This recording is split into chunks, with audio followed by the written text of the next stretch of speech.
Hey guys, Chris from Provo Beast Audio Installation, and in today's video we're going to be unboxing and demoing this JVC KW-M595BT. Now in this install we're going to show you everything that's in the box, and we're going to throw some power at it so you can have an opportunity to experience the user interface. Let's get started.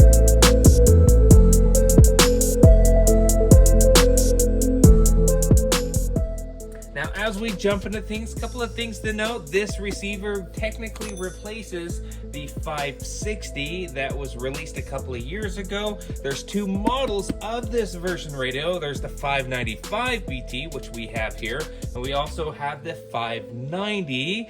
There's slight variations between the two depending on what features you need for your radio replacement. This is the 595, so the 595 includes a few extra things like Maestro compatibility and Sirius XM ready. It's fully redesigned. This is a true JVC product, nothing off the shelf. So let's go ahead and dive into the box to show you everything that it comes with.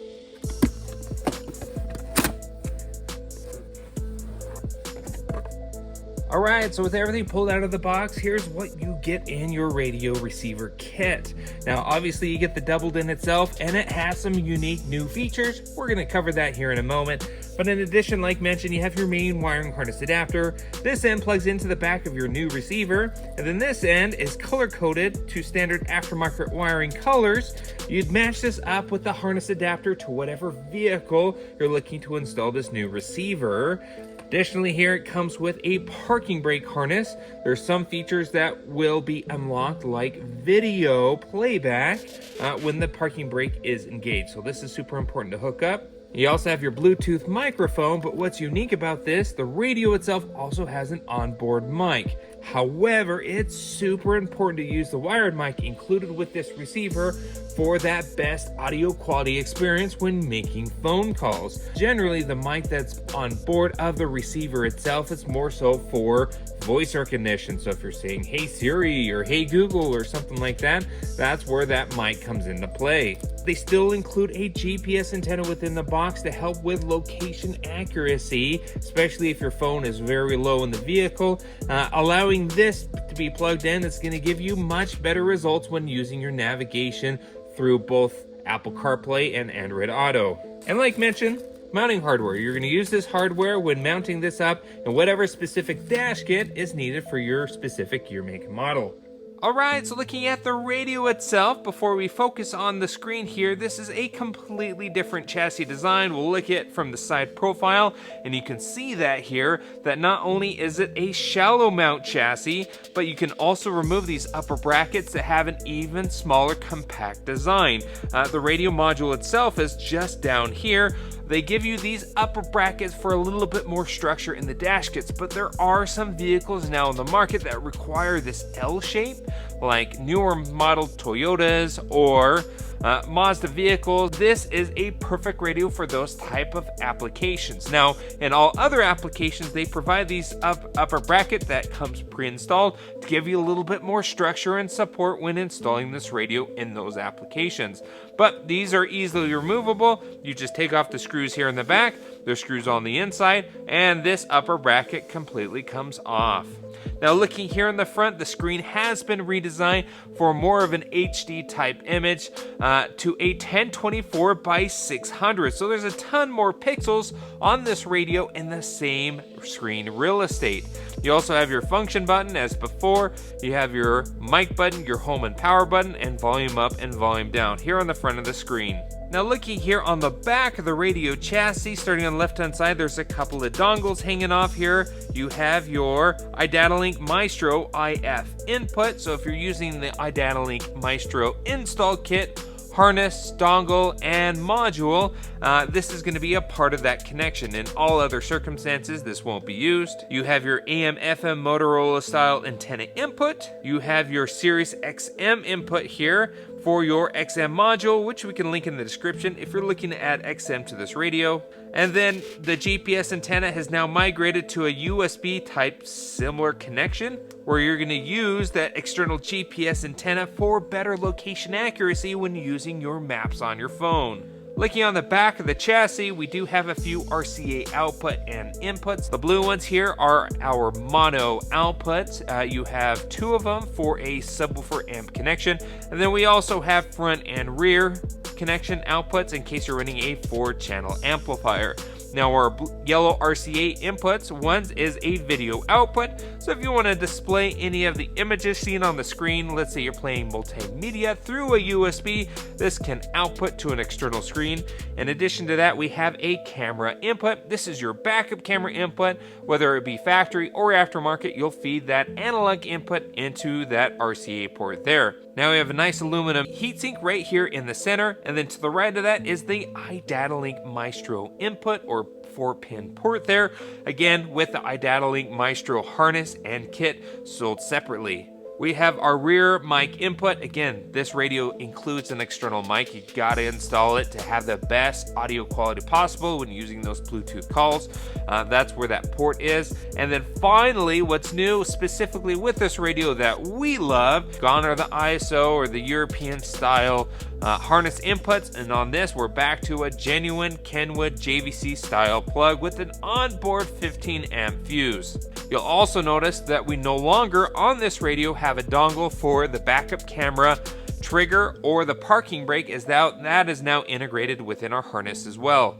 Lastly, here we have our USB dongle. This is going to be used for wired CarPlay, wired Android Auto, as well as any other multimedia via USB. Again, mentioned this unit does not have wireless CarPlay or wireless Android Auto, but we can anticipate we'll probably see something like that in this type of chassis here in the near future. Before we boot up the radio, last thing I wanted to mention that means a lot to me is we finally have a lip on our radio chassis. Again, on the faceplate here, for a long time this was more or less gone, and it was really hard for us to mount these in a traditional dash kit. JVC has brought that back. We have more of a lip here in the front, so it's going to center a lot more cleanly and easily in the dash kit when installing this within your vehicle. So props to JVC for bringing that back.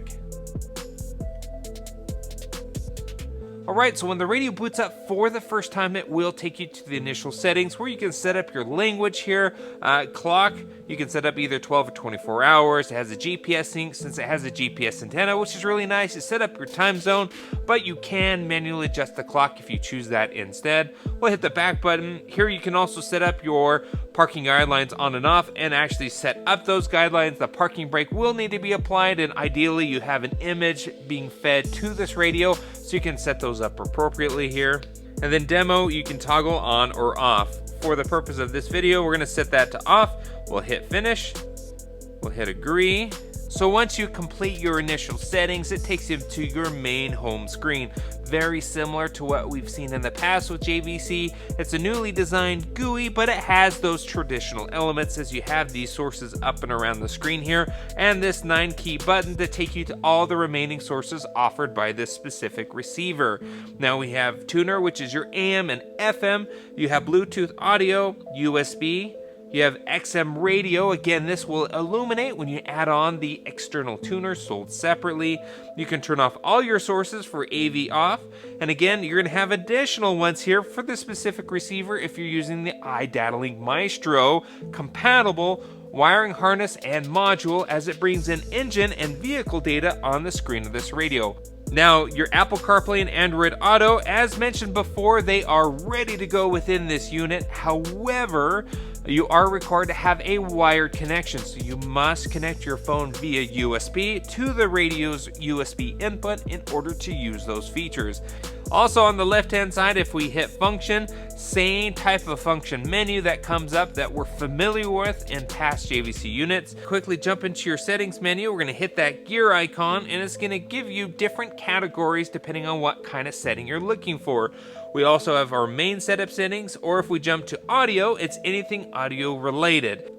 Under display, this is where you can customize your wallpaper, dimmer, and clock settings here. You can upload your own image or use some of the pre-existing loaded images for your background.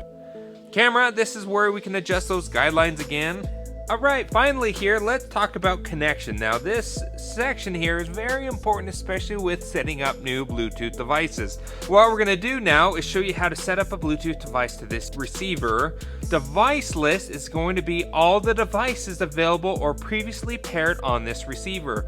What we need to do is go into our Bluetooth menu, and what we're going to do is now pair our Bluetooth device. That's the model number that matches the radio. So we're going to hit pair there, hit the pair button, we're going to hit yes, we're going to allow, and there we are. Chris's phone is now paired to our radio.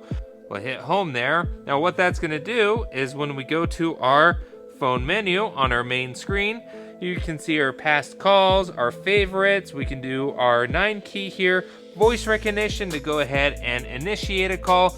Now this is if you're only using the Bluetooth from the phone directly. In most instances, you probably won't use this as much as you think you would, because you're going to use that same functionality either through Apple CarPlay or Android Auto. So our next task is, let's go ahead and get that booted up. So with our phone, what we're going to do is we have our cable connected to the USB port on the back of the radio. Same thing applies with Android phones. The same principle here. You'll connect via USB. We'll connect our phone to that USB port found on this radio. We're going to allow, and there we go. Apple CarPlay is a fantastic opportunity to use your phone's built-in apps to basically control that phone without having a phone in your hand right here on the screen. Now, the last feature I have not talked about yet on this radio is USB mirroring. Now, what's new for this specific receiver is, yes, USB mirroring has been an option in the past for Android devices, but they have now made it an option for your iOS Apple devices. That's a new thing for this generation. Now what we'll need to do is still connect our phone via USB, which we've done here because we've already been using Apple CarPlay. We'll need to download the Mirror App Plus.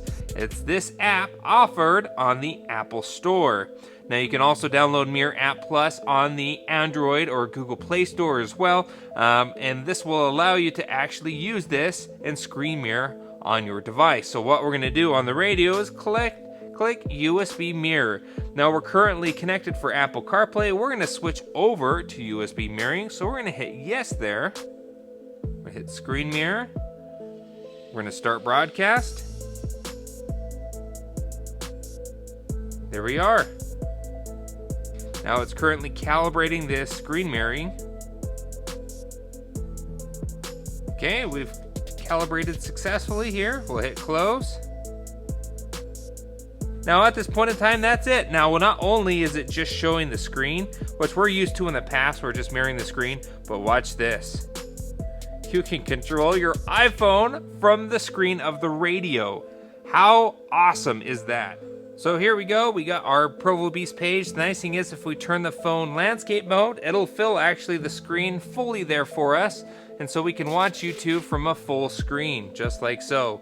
It's buttery smooth, it works really, really well. There's really no lag to it. We're super satisfied with this, and even the audio quality matches up with what we're saying. There's really no delay that were traditionally found on past setups for mirroring. Super excited about USB mirroring. It works really well, and it's a really good option for this radio. The last thing I want to talk about that is unique to JVC radios is gesture touch. You can control the volume up and volume down right on the radio. Gesture touch is kind of similar to like how you would navigate on your phone right here on the radio. So let's say you don't have steering wheel volume controls, you don't have any way to quickly adjust that volume, you can do so right on the screen without use of a volume knob. So that's about it for this radio unboxing and demo here. If you have any questions on what we did here, go ahead and post them below. We'll link both the 595 as well as the 590, as they are almost identical except for a few features. And additionally here, if you want to see this radio installed in a vehicle, we're putting this in a 2009 Forester. So we'll link that video in the description, which walks you through step by step on how to put this into the dash of a car. Thanks again for watching. Hit the like button if you like what you saw, and don't forget to subscribe. We post great content on the channel all the time. We will see you in the next video.